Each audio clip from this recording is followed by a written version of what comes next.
To get started using Elementor for website development, you'll need to install the Elementor plugin on your WordPress website.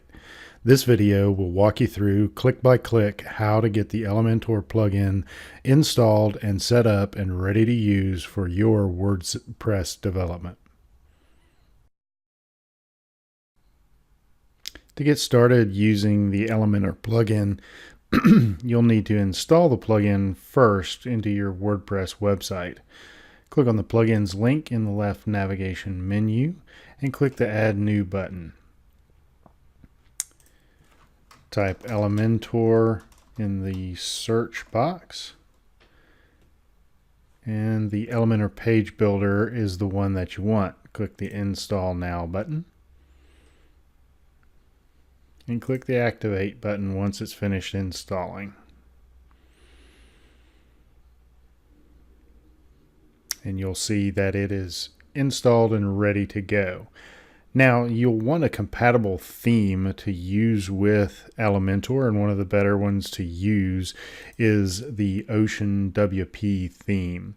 So click on the Appearance Themes link and click on the WordPress org Themes button and type Ocean WP to find the Ocean WP theme.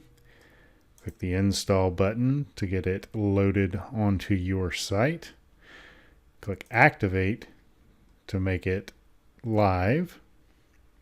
And now you're ready to create a new page with Elementor. Simply click the New Page button. Give it a relevant title.